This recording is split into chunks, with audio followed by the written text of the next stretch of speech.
Feeling ko magising si RJ Totoy kasi finals na, hindi siya maramdaman kundi sakit sa ulo. Well, ang dapat pang challenge po rito kay RJ Barrientos is to overcome ito pong si Castro, no? Dahil nga po nakita yung ginagawa sa kanya, gagawin po yan ng ibang mga players pa sa PBA, no? So, yan naman pala kahinaan mo, no? Pati lahat ng coach. So, dapat mag-fight back ka, RJ, no? Hindi pwede. So, welcome back, no? Dito sa Denrica, Doy TV Sports. Well, tulad nga po ng aking sinabi, no?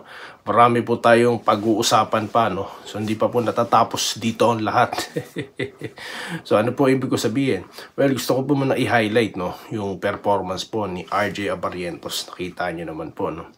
Dahil nakita nyo naman po sa intro, no? Na talaga pong alam natin talaga na may mapipiga tayo dito kay RJ Barrientos. Sabi ko nga, hindi yan mapupunta sa mga bansang pinaglaruan niya, di ba? Tulad ng Korea, no? Para maging import dun kung pag ganyan-ganyan lang yung laro niya. So, di ba? Of course, shoutout po, no? Tipang pag-uusapan. At, of course, ang ating mga, tawag dito, update, no? Mabilis ang update lang. So, bago ko po ituloy, subscribe na channel na ito, no? Subscribe na po kayo para naman po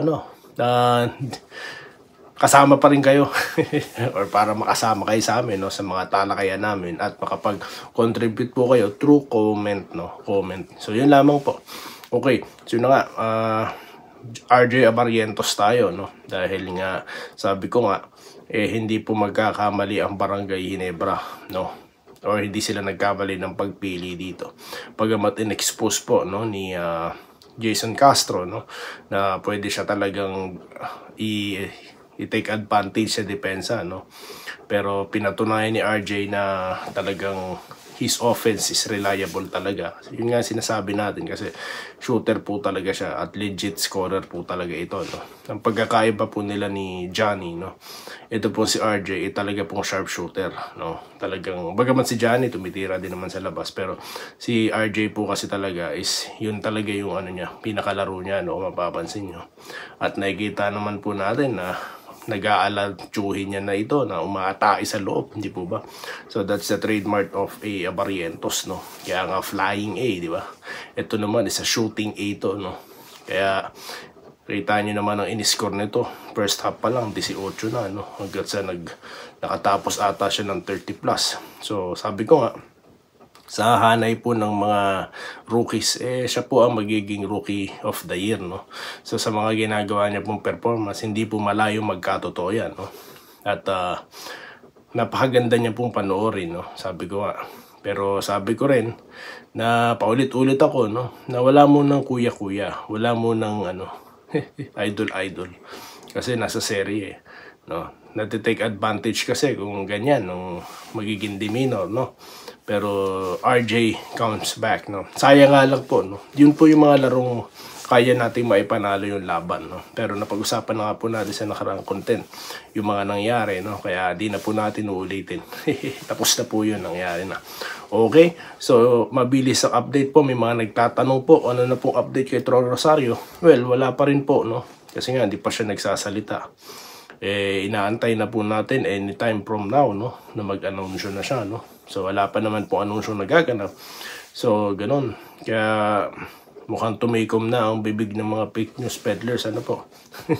Kasi nga po masasama ang loob ng mga ngayon, fans ngayon. Tapos mag-biktima nyo pa ng fake news. Kaya dito nga po tayo, kaya nag-update tayo, no? At marami rin po kasi nagtatanong, alam niyo naman yan. Okay? So shoutout na po tayo, no? Para mabilisan. Dami po nag-comment ulit, no? Kasama pa rin natin. Solid BGSM tayo, BGSM. Sabi po ni Domingo Acosta, no? Yun din po kay Ernesto Reposo, no? Napagod talaga tayo kasi kulang yung mga players, no? Mag-update po tayo ng makabagong lineup, no. Antayin po natin, no. Wala pa naman pong update kila Jamie Malonzo at kay kay Gray, no. Pero inaantay pa din po natin ang mga updates niya. Basta sa akin, never pa rin tayo kahit anong mangyari, sabi niya, no. Ang dami niyang comment dito. Tapos Addresito Lantason, no. Alantason, Ginebra, malakas sa susunod na conference. Yun nga po, inaantay na po natin yan, yung ating pag-bounce back. Ito po sabi ni Kenneth Manuel, ganun talaga ang laro, pero usapang gilas naman. Yes, gilas po, no. Magkakalap lang po ako ng ilang mga impormasyon, ano po. Baka po mamaya, i-content na po natin ang Gilas Pilipinas, no. Kaya, maganda po mausapan dito, no. At yung nakita nyo naman po kung paano natin ginawa yan dati, no. Nung tayo po'y bumakpak or lumaban, di ba? Sa Asian Games, talaga pong tinutukan po nating maigi, ano? Yung mga bagay na yan. So talagang maganda po kasi talagang pag-usapan, ano po. So, ganoon. Okay? So, ganoon din po kay tawag dito, kay Mr. Danilo Empeno na lagi nakatutok yan, ano po.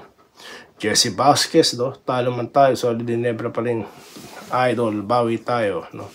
Kay Ma'am Mel ng Norway, no? Welcome po, ma'am. Ganun din kay Reina Pangiliban, no? Ask ko lang, idol, kailan po Commissioner's Cup? Kailan po ba? Check po natin, no? Kasi hindi ko po nabasa pa, no? Pero malapit na rin po yan kasi nabalita na yung mga imports, di ba? Nung si Ben Davis, di ba? Na isang NBA veteran, legit yun, ha? Nakita natin na ilalaro yun. Nakatimid pa ata ni Hollis Jefferson yun, no? Sa Brooklyn. So, yun. Ganun din po kay Rolando Luna, no? Kaya pala, totoo nga, ang Marites sa barangay, daming fans. Ganun din po kay Jeremy Origenes, no? Ginebra forever, no? Solid po, Ginebra, Lods, NSD. Kay Rodante Salvador, no? Sayang, ang Jinking Super Selection Dream.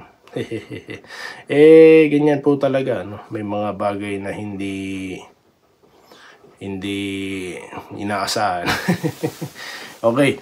Danilo Empeno, sabi niya, Lods, matanong ko lang, saan ka dito sa Maynila? Sinusubaybayan ko nga vlog mo. Wala po ako sa Maynila, sir, no? Nasa ibang bansa po ako, nasa Canada po ako, no? Dati po, nasa taga Maynila kami, no? Diyan sa Pandakan, ayan. Pero, yun na nga. Yung kabataan ko yun, no? So, yun po. Salamat po sa pagsubaybay nyo, sir.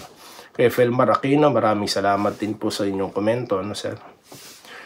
Yun nga, mas nasasaktan sila sa mga nangyayari. Jimmy Marantes, no? Okay lang kahit hindi mag-champ. Yung Ginebra, marami pang larong darating. Yes, tama po kayo dyan. Solid Ginebra since 1975, no? Ito pong si Maria Salomero Brigado, no? Regidor Frias, no? Talo talaga tayo, walang sisiyan at iyakan. Kumuha na lang ng kapalitan ni Japet doon, nayari ang Ginebra. Opo, si Adamos, sana, no? Konting, lang yun, konting, tawag doon, kumpiyansa lang yun, mukhang nahihiya pa yung ating Adamos, no? Ito po si Michael Manil, no? Trade Big Man, BGCSM. So, ang dami po talaga nagko-comment at babalikan po natin yan, no? Kaya nga po tayo po nagko-comment pa rin, of course, or nagko-content of around, I mean, for barangay, no? So, yun. So, yun lamang po muna, guys, ang ating napag-usapan at mamaya po magbabalik tayo, no? Baka gilas na, no? Half gilas na pag-usapan natin dito sa DN Liga Doy TV Sports. Muli, maraming salamat po sa inyong panonood.